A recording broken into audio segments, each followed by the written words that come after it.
too. Camera batteries ran out.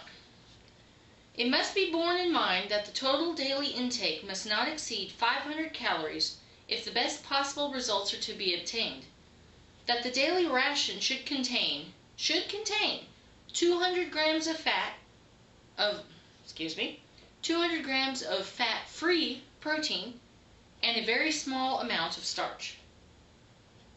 Okay, that says to me that Dr. Simeons considers the protein and the starch to be the most important parts of this diet.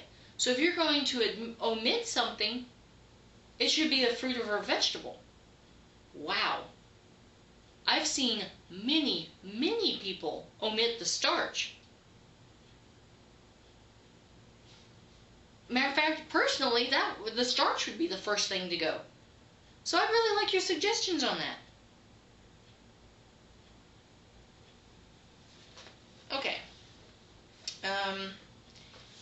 I thought and thought all afternoon, and I came to the conclusion that with my crazy life, if I could hit the range between 450 and 550 calories, that's my goal. That's going to be what I call a 500 calorie diet. I think if I was more strict than that and tried to get down to the last calorie,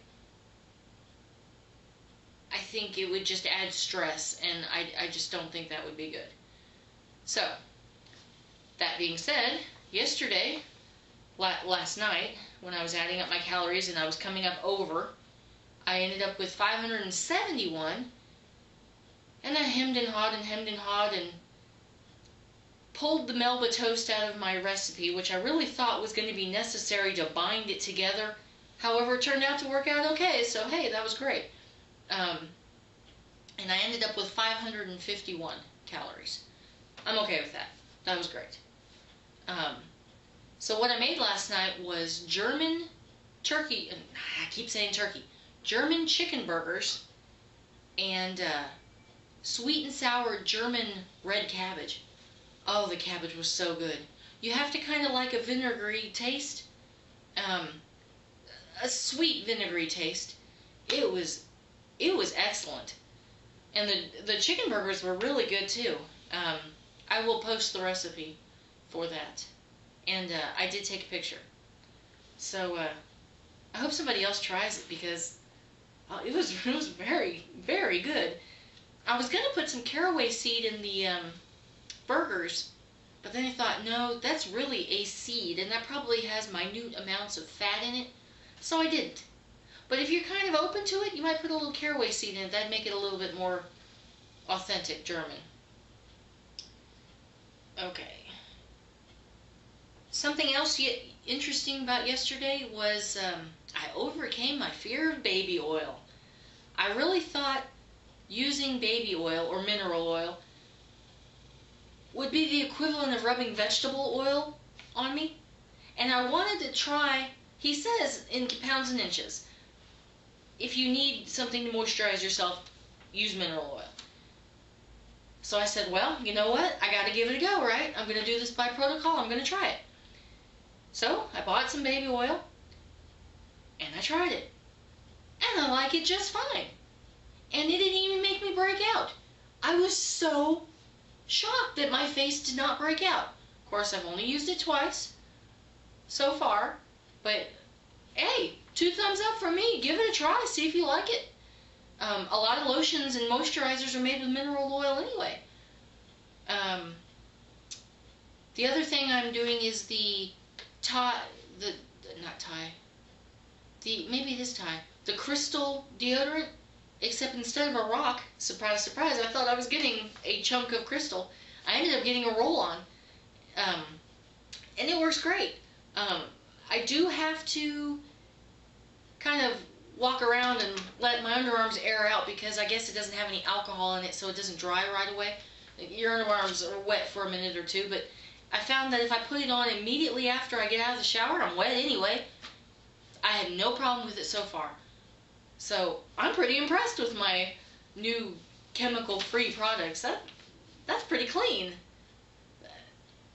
I didn't think I would like either of them as much as I do, so I'm impressed.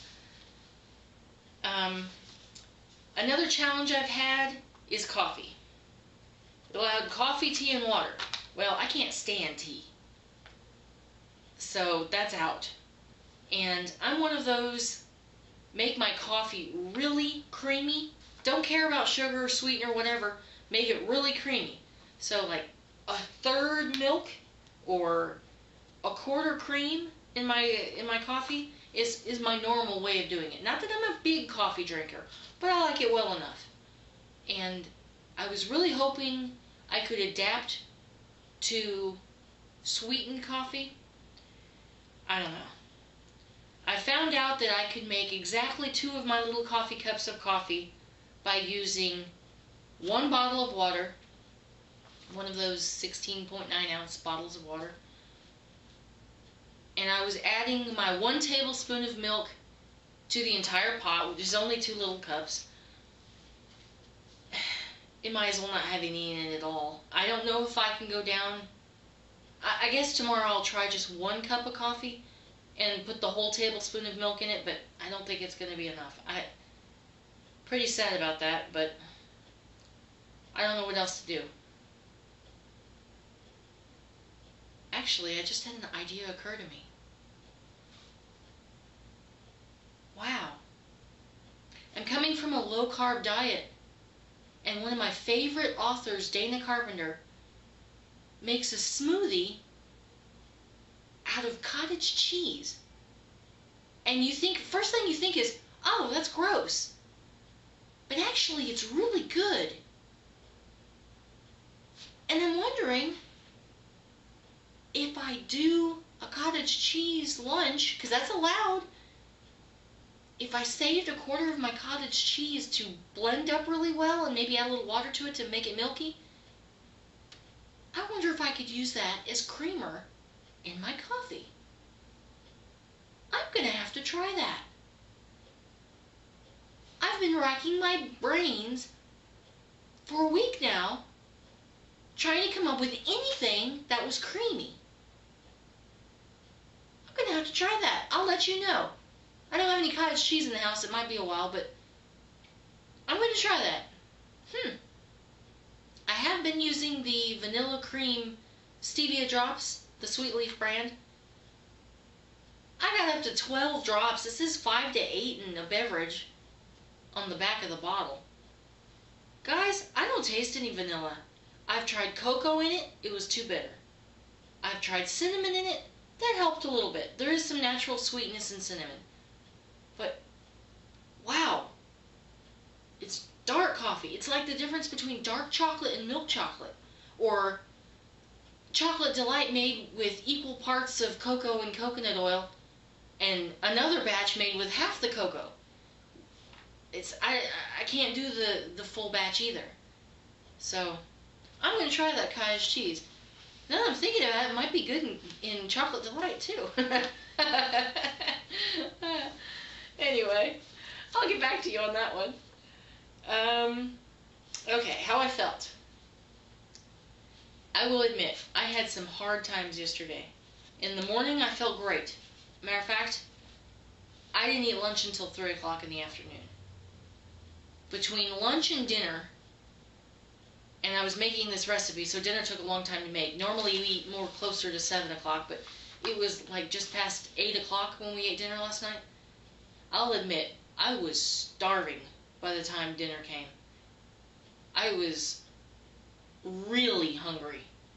Almost to the point of, I'm going to eat something no matter what. And I didn't like that.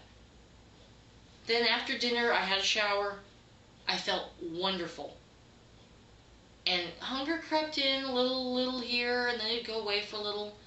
And I got a little stronger, and it'd go away. And it was bearable in the evening. I definitely had hunger periods in the evening, but it was nothing like between lunch and dinner. So, wasn't real happy yesterday. I'm wondering if it's just the HCG didn't kick in or what, but, well, I said it's day one. Any day one on a diet's going to have its challenges. Today was a little better. I I again did not eat until, I guess it was like 2 o'clock in the afternoon. My mornings are not my hungry periods anyway, in general. And I'm wondering, should I be taking my HCG as soon as I wake up, which is more like 10 o'clock in the morning? Or should I be waiting until my natural hungry period, which apparently is about 2, 3 in the afternoon if, I distract myself? How fast does it kick in? Does it take 3 hours to get in your system? Does it take 10 minutes? I'd really like to know, because if I'm not hungry at 10 a.m. and I take it at 10 a.m. and it kicks in, in the next half an hour, I'm kind of wasting it. Or is this a moot point because, tomorrow or whatever, I'm not going to have any hunger at all, which would be really nice. I'd like some advice on that too, please. Everybody I know takes it first thing in the morning and didn't give it a second thought. So, I'm considering waiting. Let's see. So, I guess that's it. Today I ate just about exactly what I ate yesterday. I didn't eat the grissini with my soup, and I traded my orange slushy for a strawberry lemon slushy, which knocked off a few calories. And today's calories, I don't have them with me, turned out to be 520 something. I'm good with that. But, haha, look, I dropped both my starches.